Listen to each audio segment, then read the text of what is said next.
दोस्तों, आज के मुख्य समाचार को जानने से पहले अगर आपको भी प्रधानमंत्री मोदी पर पूरा भरोसा और आप भी ऐसा मानते हैं कि 2024 में बनेगी मोदी सरकार, तो वीडियो को कीजिए लाइक और चैनल को सब्सक्राइब करके कमेंट में लिखिए जय हिंद। 2024 तक आएगी पहली made in India chip, micron plant का काम शुरू, टाटा का बड़ा रोल। NIA ने तैयार की दुनिया भर में फैले खालिस्तानियों की लिस्ट, कनाडा, यूके, USA और दुबई में बंद होगा कमाइयों का सोर्स। चीन ने दोस्त पाकिस्तान को लगाया चूना, पावर प्लांट में घटिया कोयले का किया इस्तेमाल, अब बवाल। कनाडा को क्वाड से जोरदार झटका, भारत के पक्ष में खुलकर आया जापान, फेल हुआ ट्रूडो का प्लान। पीएम मोदी ने 9 वंदे भारत एक्सप्रेस को दिखाई हरी झंडी, 11 राज्यों से होकर गुजरेगी हाईटेक ट्रेनें। आयुष्मान भारत योजना के जरिए 5 दिन में 4700 सर्जरी और 5 लाख टेस्ट, 25 करोड़ लाभार्थियों को मिला आयुष्मान कार्ड। एशियन गेम्स 2023 में भारत ने चांदी से किया आगाज, खाते में आए 5 मेडल, महिला प्लेयर्स ने भी लहराया परचम। भारत की G20 अध्यक्षता को UNGA प्रमुख ने सराहा, कंबोज बोले ग्लोबल साउथ भारतीय संस्कृति का हिस्सा। कनाडा को भारी पड़ रहा भारत से पंगा, महिंद्रा के बाद अब जिंदल ने उठाया बड़ा कदम, दिया जोर का झटका। श्रीनगर के बारामूला से लश्कर के 2 उग्रवादी गिरफ्तार, हथियार और गोला बारूद बरामद। जम्मू में लोकसभा चुनाव से पहले मीरवाइज का रिहाई केंद्र का बड़ा सियासी दांव, एक तीर से कई लक्ष्यों पर निशाना। पूंछ में संदिग्ध नार्को तस्कर गिरफ्तार, नशीले पदार्थों के खेप लाने गया था LOC पार्क, गोली लगने से हुआ घायल। भारतीय सीमा में दाखिल होने की अब नहीं कर सकेंगे हिम्मत, घुसपैठियों को LOC पर ही मार गिराने का मिला निर्देश। पीएम मोदी का मन की बात कार्यक्रम शुरू, G20 की सफलता के बाद पहला रेडियो शो। रमेश बिधूड़ी मामले में लोकसभा अध्यक्ष ने दिए जांच के आदेश, एथिक्स कमेटी को भेजने की तैयारी। मन की बात में बोले पीएम मोदी, कर्तव्य निभाते हुए हम अपने लक्ष्यों को पा सकते हैं। 29 सितंबर को बजरंग दल, विश्व हिंदू परिषद झारखंड में शौर्य जागरण यात्रा की करेंगे शुरुआत, देश के तमाम साधु संत होंगे मौजूद। महिला आरक्षण विधेयक पारित होने में सभी दलों को प्रयास पर गर्व होना चाहिए, CJI DY चंद्रचूड़ का बयान।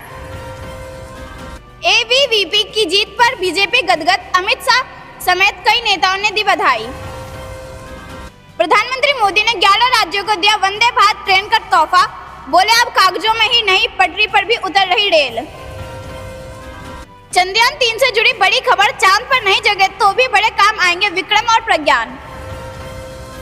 G20 के बाद अब G20 university connect program, PM Modi बोले लाखों युवाओं को मिलेगा खास मौका। एशियन गेम्स में खिलाड़ियों की 9 एंट्री पर बोले किरण रिजिजू, अरुणाचल हमेशा रहेगा भारत का अभिन्न अंग, चीन कुछ नहीं कर सकता। S जयशंकर ने ग्लोबल नॉर्थ की हिपोक्रेसी को धो डाला, कहा यह अभी भी डबल स्टैंडर्ड की दुनिया है। कंगाल पाकिस्तान को तगड़ा झटका, 9 करोड़ से ज्यादा लोगों के लिए आई बुरी खबर। सोनिया गांधी के खिलाफ रायबरेली में बीजेपी ने बनाया प्लान, डिप्टी CM ब्रिजेश पाठक ने किया बड़ा दावा। पीएम मोदी के संसदीय क्षेत्र बनारस को 1000 करोड़ का तोहफा, मिलेगा शिव की नगरी को 325 करोड़ रुपए का अंतरराष्ट्रीय क्रिकेट स्टेडियम। खालिस्तानी आतंकियों के खैर नहीं, भारत में एंट्री पर लगा बैन, OCI कार्ड होगा रद्द। 2024 चुनाव में NDA जीतेगी 350 से ज्यादा सीटें, ओडिशा में भी बनेगी सरकार, बीजेपी नेता का दावा। चंद्रयान 3 की लैंडिंग का साक्षी बने करोड़ों लोग, मन की बात कार्यक्रम में बोले प्रधानमंत्री मोदी। लखनऊ कानपुर हाईवे पर कम होगा वाहनों का लोड, मार्ग परिवर्तन योजना तैयार, मिलेगी राहत। नेवल चीफ के US दौरे पर बनी अहम योजना, हिंद प्रशांत महासागर में सहयोग बढ़ाएगी भारतीय अमेरिकी नौसेना। दरकते हिमालय के कारण खतरे की जद में उत्तराखंड, हिमाचल और लद्दाख, बढ़ सकती है प्राकृतिक घटनाएं। सपा के गढ़ में सेंध लगाने के लिए बीजेपी बना रही रणनीति, अखिलेश यादव की बढ़ेंगी मुश्किलें। मध्य प्रदेश की 223 विधानसभा में गई यात्रा, बीजेपी का दावा 2 करोड़ लोगों ने से किया संपर्क। एक साथ 5 केंद्रीय मंत्री पहुंच गए रायपुर, मनसुख मांडविया का महिलाओं ने किया स्वागत। भानु प्रताप बोले अब छत्तीसगढ़ में 20 साल रहेगी बीजेपी सरकार। चीन के बेल्ट एंड रोड पहल को टक्कर देगा India middle east Europe economic corridor, चीन को लगा बड़ा झटका। अयोध्या में दंड छत्र एवं पादुका लेकर प्राण प्रतिष्ठा समारोह में नहीं जा पाएंगे संत। भारत पश्चिम एशिया यूरोप आर्थिक गलियारा विश्व व्यापार का आधार बनेगा, प्रधानमंत्री मोदी का बयान। दोस्तों, अगर आपने अभी तक वीडियो लाइक नहीं किया है तो कृपया वीडियो लाइक कर दीजिए। नारी शक्ति केंद्रित होगी पीएम मोदी की रैली, राजस्थान में ट्रैफिक से लेकर पानी पिलाने तक हर काम संभालेंगी महिलाएं। बीआरओ परियोजना में श्रमिकों की मौत हुई तो शवों के रख रखाव और परिवहन का खर्च उठाएगी सरकार, रक्षा मंत्री राजनाथ सिंह का बयान। कर्नाटक के पूर्व सीएम के बेटे निखिल पहुंचे बीजेपी के नेता येदियुरप्पा से मिलने, कहा हमारे बीच अच्छे संबंध। रावण के साथ सनातन विरोधियों का भी पुतला दहन करे, भाजपा नेता ने रामलीला कमेटियों को लिखा पत्र। असम के मुख्यमंत्री हेमंत ने की आत्मनिर्भरता असम अभियान की शुरुआत, युवा को 5 लाख तक देगी शर्मा सरकार। प्रधानमंत्री नरेंद्र मोदी के विजन में बदल रहा देश का गौरव, वैष्णव बोले तकनीकी क्रांति की शुरुआत। मणिपुर के मुख्यमंत्री बीरेन सिंह की केंद्र से मांग, म्यांमार के साथ स्थायी रूप से बंद किया जाए FMR समझौता। अंतर्राष्ट्रीय साजिश रचने के मामले में NIA की कार्रवाई, मणिपुर से एक संदिग्ध आतंकवादी गिरफ्तार। महाराष्ट्र में दहाड़े अमित शाह बोले, प्रधानमंत्री मोदी ने सहकारिता विभाग में फूकी नई जान, 60 करोड़ लोगों को अर्थव्यवस्था से जोड़ा। वन नेशन वन इलेक्शन के लिए गठित उच्च स्तरीय समिति ने की पहली बैठक, विधि आयोग को भी आमंत्रित करने पर सहमति। कर्नाटक में बन सकता है 5 और उप मुख्यमंत्री, कांग्रेस विधायक का दावा, सरकार कर रही विचार। मध्य प्रदेश में सीएम शिवराज ने कहा, मैंने बहनों को रुपए ही नहीं समाज में सम्मान भी दिलाया, मैं सामाजिक क्रांति हूँ। लोकसभा चुनाव के लिए महाराष्ट्र पर महामंथन, अमित शाह ने देवेंद्र फडणवीस के संग जांचे चौंकाने वाले नाम। दोस्तों, अगर आपने अभी तक वीडियो लाइक नहीं किया है तो कृपया वीडियो लाइक कर दीजिए। केंद्रीय गृह मंत्री का 1 दिवसीय महाराष्ट्र दौरा, अमित शाह ने लाल बाग के राजा के दर्शन किए, शिंदे या फडणवीस से मिले। अजित पवार के बिना अमित शाह, फडणवीस और शिंदे की एक ही दिन में 2 बार सीक्रेट मीटिंग, महाराष्ट्र में सियासी भूचाल। दिल्ली विश्वविद्यालय छात्र संघ चुनाव में AVP ने मारी बाजी, अमित शाह ने दी बधाई। यूपी के लिए अच्छी खबर, अब नहीं होगी बिजली की कमी, जवाहर थर्मल प्रोजेक्ट में पहले ही दिन 100 मेगावाट बनाकर ग्रिड में भेजी। दलितों को लामबंद करने के लिए काशीराम की रणनीति अपनाएगी बीजेपी, लोकगीतों से लोकसभा फतह की तैयारी। जम्मू वासियों को करतब दिखाकर लौटे सूर्य किरण विमान, अब प्रयागराज में दिखाएंगे जलवा। जम्मू के युवा स्वयं रोजगार से बनेंगे आत्मनिर्भर, उद्यमशीलता को दिया जाएगा बढ़ावा, उपकरण एवं संसाधन होंगे उपलब्ध। मध्य प्रदेश में जन आक्रोश यात्रा के दौरान भिड़े 2 नेताओं के समर्थक, कांग्रेस पार्टी और संगठन की हुई किरकिरी। मध्य प्रदेश के बधूनी में आयुष्मान मेला आयोजित, 1076 व्यक्तियों का हुआ पंजीयन, 68 लोगों का बना कार्ड। मध्य प्रदेश के गृह मंत्री नरोत्तम मिश्रा का जन आक्रोश यात्रा पर तंज, बोले यह एक्सपोज यात्रा साबित हो रही। 4000 पुलिस जवान, 25 IPS और एंटी ड्रोन सिस्टम, भोपाल में तगड़ी रहेगी प्रधानमंत्री मोदी की सुरक्षा। राम मंदिर की प्राण प्रतिष्ठा समारोह में आएंगे 4000 संत, 2500 सामाजिक प्रतिनिधि, ट्रस्ट की तैयारियां तेज।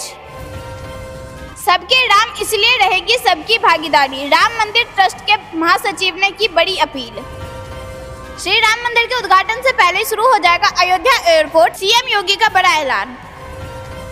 राम मंदिर निर्माण के लिए 100 दिन की समय सीमा, अयोध्या में रोज आएंगे 3 लाख श्रद्धालु, 5 और 14 कोसीय परिक्रमा मार्ग किनारे 40 एकड़ में बनेगा पार्किंग। मध्य प्रदेश में कोटवारों को सीएम शिवराज ने दी सौगात, दुगुना तक बढ़ाया मानदेय, स्वास्थ्य बीमा का भी मिलेगा लाभ। 25 सितंबर को गुजरात और बिहार में भारी बारिश का आसार, मध्य प्रदेश और छत्तीसगढ़ में सुहाना मौसम। मेक इन इंडिया पहल में मिली एक और कामयाबी, भारतीय नौसेना को मिला तीसरा मिसाइल एम्यूनिशन जहाज। भारतीय नौसेना प्रमुख ने की अंतर्राष्ट्रीय समुद्री शक्ति संगोष्ठी में शिरकत, कई देशों से हुई द्विपक्षीय वार्ता। केंद्रीय मंत्री सिंधिया ने तेजू एयरपोर्ट का किया उद्घाटन, कहा अरुणाचल प्रदेश के लिए आज का दिन ऐतिहासिक। निपा वायरस से जुड़ी बड़ी खबर। केरल में 5 और नमूनों का टेस्ट आया निगेटिव। होम आइसोलेशन में 900 से अधिक लोग। अगले महीने 16 दिन के लिए बंद रहेंगे बैंक। कई मौके पर नहीं मिलेगी बैंकिंग सर्विस। अमित शाह मंगलवार को उत्तर क्षेत्रीय परिषद की अमृतसर में आयोजित बैठक की करेंगे अध्यक्षता। खेल और खिलाड़ियों के विकास के साथ ही निवेश की संभावनाओं को बढ़ाएगी यूपी। सीएम योगी का ऐलान। मन की बात में प्रधानमंत्री मोदी बोले, चंद्रयान 3 की सफलता और G20 के शानदार आयोजन ने लोगों की खुशी को दुगुना कर दिया। माता पार्वती, रानी लक्ष्मीबाई से लेकर चंद्रयान 3 तक काशी में प्रधानमंत्री मोदी ने किया नारी शक्ति को नमन। नारी शक्ति वंदन अधिनियम से भाजपा ने बनाया चुनावी प्लान। 7.5 करोड़ महिला वोटरों को पाले में लाने की कोशिश।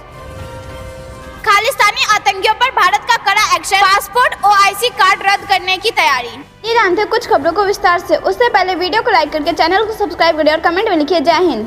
2024 तक आएगी पहली made in India chip. Micron plant का काम शुरू। टाटा का बड़ा। जी हाँ दोस्तों, मेड इन इंडिया आईफोन से लेकर मेड इन इंडिया लैपटॉप तक आने वाले समय में भारत सभी इलेक्ट्रॉनिक प्रोडक्ट्स पर अपनी छाप छोड़ने की दिशा में आगे बढ़ रहा है। सेमीकंडक्टर के क्षेत्र में ग्लोबल प्लानर की ओर बढ़ रहा कदम गुजरात में उठाया गया है, जहां पर माइक्रोन टेक्नोलॉजी के भूमि पूजन के साथ प्लांट का काम शुरू हो गया और प्लांट का कंस्ट्रक्शन टाटा प्रोजेक्ट्स द्वारा किया जा रहा है। भारत को सेमीकंडक्टर हब बनाने के उद्देश्य के तहत देश में पहली माइक्रोन टेक्नोलॉजी देश में चिप उत्पादन करने वाली पहली कंपनी होगी। शनिवार को सूचना प्रौद्योगिकी मंत्री अश्विनी वैष्णव, मंत्री राजीव चंद्रशेखर, मुख्यमंत्री भूपेंद्र पटेल की उपस्थिति में गुजरात के सानंद में semiconductor testing and assembling plant की भूमि पूजन किया गया है। कंपनी की ओर से इस बात की जानकारी भी शेयर की गई है कि इस प्लांट के जरिए लोगों को रोजगार मुहैया कराने के लिए हायरिंग भी स्टार्ट कर दी जाए। गौरतलब की बात है कि प्रधानमंत्री नरेंद्र मोदी अमेरिकी यात्रा के 3 महीने बाद इस प्लांट का शुरू हो रहा है।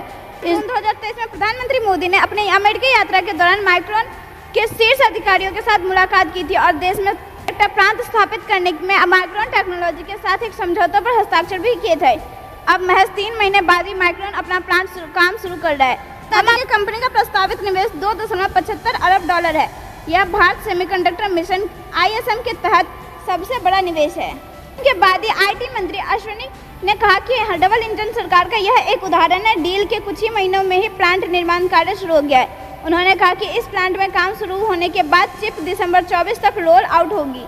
इसके अलावा इस परियोजना के जरिए माइक्रोन में आने वाले वर्षों में 5,000 प्रत्यक्ष नौकरी और 15,000 अन्य तरीकों में रोजगार पैदा होंगे। बता दें, गुजरात के सानंद में बन रहा यह प्लांट 2 चरणों में तैयार किया जाएगा। अश्विनी ने भारत की क्षमताओं पर भरोसा जताते हुए बताया कि फिलहाल देश में 2 लाख करोड़ चिप्स की मांग देखी जा रही है और आने वाले साल में यह बढ़कर 5 लाख करोड़ तक पहुंच जाएगी। इस तरह से हम काम कर रहे हैं। जल्दी भारत न केवल चिप की घरेलू मांग को पूरा करेगा बल्कि इनका निर्यात करने में सक्षम होगा। दिसंबर 2021 में लॉन्च किए गए सेमीकंडक्टर मिशन का उद्देश्य भारत को सेमीकंडक्टर टेक्नोलॉजी में एक बड़े प्लानर के रूप में स्थापित करना है।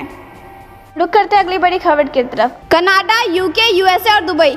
NIA ने तैयार की दुनिया भर में फैले खालिस्तानियों की लिस्ट। बंद होगा कमाइयों का शोर। यहाँ दोस्तों, कनाडा में खालिस्तानी आतंकी हरदीप सिंह निज्जर की हत्या के बाद भारत और कनाडा के रिश्ते में कड़वाहट चरम पर है। इस बीच पंजाब में आतंकवाद पर नकेल कसने के लिए राष्ट्रीय जांच एजेंसी ने खालिस्तानी आतंकियों की नई लिस्ट बनाई है। अब सरकार इनके आर्थिक स्रोत को बंद करने पर काम कर रही है। इस लिस्ट में ऐसे कई लोग शामिल हैं जो विदेश में बैठकर भारत के खिलाफ साजिश रच रहे हैं। SFJ सिंह पन्नू की प्रॉपर्टी जब्त होने के बाद भगोड़े खालिस्तानी आतंकियों की नई लिस्ट तैयार हो गई है। आई सूत्रों के मुताबिक Britain, America, Canada, Dubai, Pakistan सहित दूसरे देशों में रह रहे भगोड़े खालिस्तानियों की भारत में तमाम संपत्तियां जब्त होगी। PA के सेक्शन 33 के तहत ये संपत्तियां जब्त होगी। NIA के सूत्रों के मुताबिक 19 ऐसे खालिस्तानियों की ये लिस्ट तैयार की गई है जो विदेश में रहकर भारत के खिलाफ एंटी प्रोपेगेंडा चला रहे। इसलिए बता दें कि कनाडा में मारे गए खालिस्तानी आतंकी हरदीप सिंह निज्जर को लेकर भारतीय खुफिया एजेंसी ने डेजर जारी किया है। इसमें कहा गया है कि निज्जर ने कनाडा की धरती पर अपने संगठन में लोगों की ट्रेनिंग, वित्त पोषण और संचालन में सक्रिय भूमिका निभाई थी। जिन्हें पाकिस्तान की खुफिया एजेंसी ISI की सहायता से पाकिस्तान में ट्रेनिंग ली थी और देश के अन्य खालिस्तानी नेताओं के साथ संबंध बनाने शुरू किए थे। दस्तावेज में कहा गया है कि उसने पंजाब और भारत के अन्य हिस्सों में आतंकवादी गतिविधियों को भी फंडित किया था। भारत के वंचित आतंकवादियों में से एक निज्जर की 18 जून को कनाडा में ब्रिटिश कोलंबिया प्रांत के शहर में एक गुरुद्वारे के बाहर 2 अज्ञात हमलावरों ने गोली मारकर हत्या कर दी थी। वो प्रतिबंधित खालिस्तानी टाइगर फोर्स का प्रमुख था। दोस्तों, अगर आपने अभी तक वीडियो लाइक नहीं किया है तो कृपया वीडियो लाइक कर दीजिए। रुक करते हैं अगली बड़ी खबर की तरफ। चीन ने दोस्त पाकिस्तान को लगाया चूना, पावर प्लांट में घटिया कोयले का किया इस्तेमाल, अब बवाल। जी हाँ दोस्तों, पाकिस्तान के national electronic power regulatory authority NEPRA ने चीनी बिजली कंपनियों के बहुत बड़े हेराफेरी का भंडाफोड़ किया है। दरअसल पाकिस्तान में कोयले से बिजली उत्पादन कंपनी वाली चीनी कंपनी 6000 सीवी के कैलोरी मान वाले कोयले का इस्तेमाल करने के वादे के बावजूद घटिया स्तर वाले कोयले का उपयोग कर रही है। इसमें बिजली उत्पादन को कम हो रही है, लेकिन पाकिस्तान को हाई क्वालिटी के कोयले का पैसा भरना पड़ रहा है। नेपरा ने कहा कि बाहर से मंगाई जा रही एक भी कोयले की खेप आवश्यक मानकों को पूरा नहीं करती है। इसके बावजूद चीनी कंपनियां बिजली के नाम पर पाकिस्तान से अरबों रुपए का दावा कर रही है, जनताओं से वसूले जा रहे हैं। खुलासा मौजूद तंत्र की समीक्षा के लिए नेपरा की एक सार्वजनिक सुनवाई के दौरान हुआ। आखिरी बार 2016 में संशोधित किया गया था। यह तंत्र विभिन्न कोयले की उत्पत्ति और ताप मूल्यों को एक निश्चित बेंचमार्क वेटेज पर आधारित, जिसे मूल्य रूप में जून 2014 में कोयले की कीमतों के निर्धारण के हिस्से के रूप में नेपरा ने अनुमोदित किया था।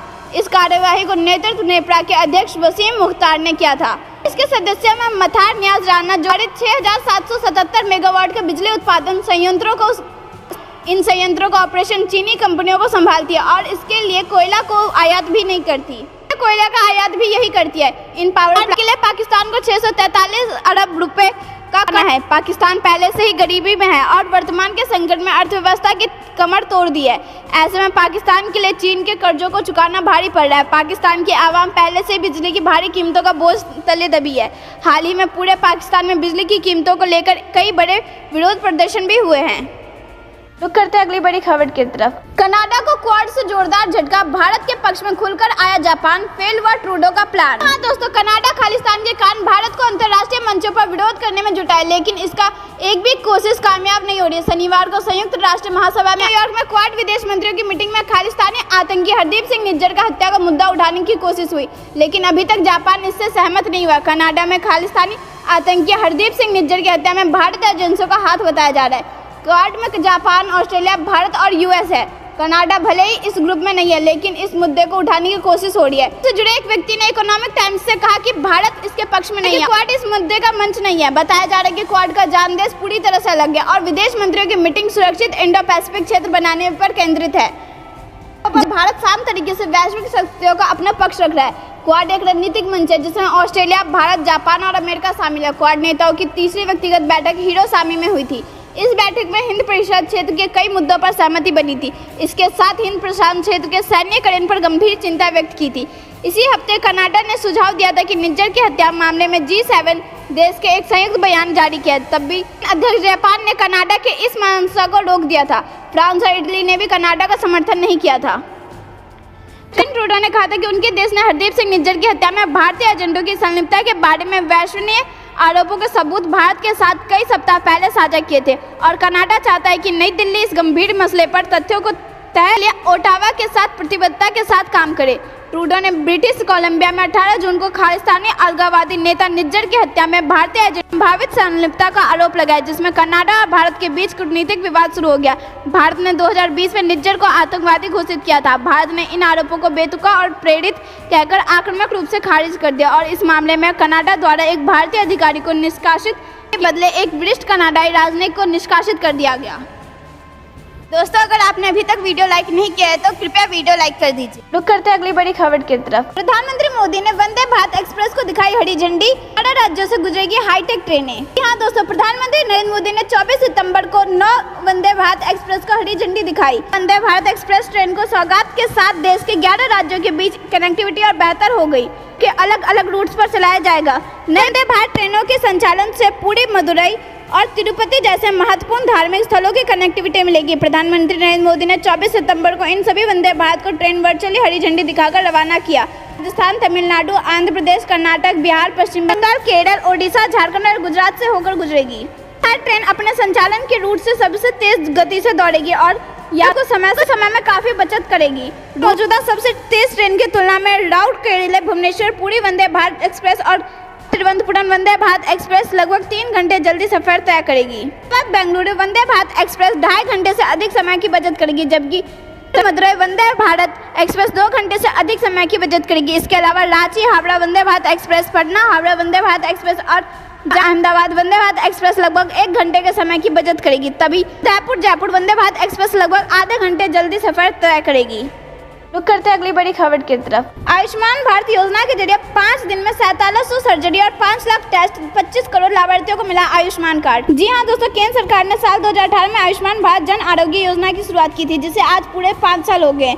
योजना के अंतर्गत देश के 26 राज्यों और 7 केंद्र शासित प्रदेशों में अभी तक 25 करोड़ आयुष्मान कार्ड बनाए गए, जबकि योजना के माध्यम से 5.5 करोड़ से ज्यादा लाभार्थियों को मुफ्त इलाज लाभ मिला है। आपको बता दें कि प्रधानमंत्री आयुष्मान भारत जन आरोग्य योजना के तहत प्रत्येक लाभार्थी 5 लाख रुपए की स्वास्थ्य बीमा मिलता है। इसमें लगभग हर तरह की बीमारियों और सर्जरी का कवर किया जाता है। राष्ट्रपति द्रौपदी मुर्मू ने 17 सितंबर को आयुष्मान भव अभियान की शुरुआत की। इनके उद्देश्य तक हर घर तक योजना का लाभ पहुंचना और आयुष्मान कार्ड उपलब्ध कराना है।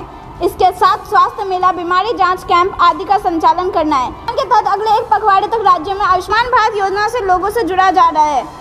कहा कि पिछले 5 दिनों में आयुष्मान भव्य कार्यक्रम के तहत 51,000 से ज्यादा आयुष्मान मेले लगे और 51 लाख लोगों ने इसमें हिस्सा लिया। उन्होंने कहा कि पिछले 5 दिनों में कुल 55 लाख परीक्षण और स्क्रीनिंग हुई है, जबकि 4700 सर्जरी की गई। उन्होंने कहा कि अभियान के तहत शिविर आयोजित किए गए और 1000 यूनिट रक्त एकत्र किया गया है। के अनुसार आयुष्मान भारत वाले राज्यों में शिशु मृत्यु दर में 20% गिरावट दर्ज की गई है और 5 वर्ष से कम उम्र के बच्चों को मृत्यु दर में 19% गिरावट देखी गई। दोस्तों, अगर आपने अभी तक वीडियो लाइक नहीं किया है तो कृपया वीडियो लाइक कर दीजिए। रुक करते हैं अगली बड़ी खबर की तरफ। एशियन गेम्स 2023 में भारत ने चांदी से किया आगाज। खाते में आए 2 मेडल, महिला प्लेयर्स ने भी लहराया परचम। जी हाँ दोस्तों, एशियन गेम्स का आगाज रंगारंग अंदाज में हो चुका है। भारत के लिए 24 सितंबर का दिन यादगार साबित हो रहा है। एक तरफ क्रिकेट में भारत बांग्लादेश की महिलाओं टीम के बीच कांटे की टक्कर हो रही, दूसरी तरफ भारत के नाम चांदी आ चुकी है। महिलाओं की शूटिंग में भी भारत के खाते में पहला सिल्वर मेडल आया है। भारत ने पुरुष लाइट वेट कंपटीशन में सिल्वर मेडल अपने नाम किया। उधर बांग्लादेश की हाल भी पतली कर दी है। 10 मीटर राइफल में की भारतीय महिला टीम ने मेहुली घोष, आशी चौकोसी ने सिल्वर मेडल अपने नाम किए। भारत के पास अभी और भी मेडल जीतने का शानदार मौका है। भारत की मुक्केबाजी चैंपियन जरीन पर भी सभी को नजर टिकी होगी। वहीं पुरुष और महिला दोनों फुटबॉल टीम में भी ग्रुप मैचों में भाग लेगी। गेम्स का आगाज शानदार तरीके से किया है। महिला शूटिंग में चीन का दबदबा नजर आया। रमिता, मेहुली और चौकसे की तकड़ी ने 1886 अंक हासिल कर सिल्वर जीत, जबकि चीन डबल स्केल्स में भी चीन आगे रहा। मेजबान ने अर्जुन और अरविंद में 5.2 सेकंड तेज रहकर स्वर्ण पदक जीता। रुक करते अगली बड़ी खबर की तरफ। भारत की G20 अध्यक्षता को UNGA प्रमुख ने सराहा। कंबोज बोली, ग्लोबल साउथ भारतीय संस्कृति का हिस्सा। जी हाँ दोस्तों, अमेरिका के न्यूयॉर्क में शनिवार को UN for global south leading for development कार्यक्रम आयोजित किया गया। इस दौरान संयुक्त राष्ट्र महासभा UNGA के अध्यक्ष डेनिस फ्रांसिस ने G20 अध्यक्षता को सराहना की और कहा कि समूह में अफ्रीकी संघ को स्थायी सदस्य के रूप में शामिल करने के कारण हालिया G20 अध्यक्षता ऐतिहासिक साबित हुई। Indian UN for global south leading for development कार्यक्रम को संबोधित करते हुए उन्होंने कहा कि अफ्रीकी संघ को स्थायी सदस्य के रूप में G20 समूह में शामिल करने के लिए भारत ने पहल की, जो ग्लोबल साउथ में एकजुटता और सहयोग का एक मजबूत प्रतीक है। फ्रांस ने कहा कि भारत बेहतर और अधिक टिकाऊ दुनिया के वैश्विक मिशन में अद्वितीय भूमिका निभा रही है। उन्होंने भारत के योगदान की विरासत में मार्गदर्शक और लोकतंत्र को बढ़ावा देने वाला, महिला नेतृत्व आधारित विकास को बढ़ावा देने जैसे प्रयासों को शामिल करने वाला बताया। वहीं कार्यक्रम को संबोधित करते हुए विदेश मंत्री एस जयशंकर ने कहा कि पूर्व पश्चिमी ध्रुवीकरण और उत्तर दक्षिण विभाजन के कारण भारत G20 अध्यक्षता चुनौतीपूर्ण रही। जयशंकर ने कहा कि भारत यह सुनिश्चित करने के लिए पूरी तरह प्रतिबद्ध है कि भारत की G20 अध्यक्षता अपने मूल एजेंडे पर वापस आ सके। दोस्तों, ये थी दिन भर की सारी जरूरी और बड़ी खबर। अंत तक बने रहने के लिए बहुत बहुत धन्यवाद। जाने से पहले वीडियो को लाइक और चैनल को सब्सक्राइब करके बेल आइकन दबाइए और कमेंट में लिखिए जय हिंद।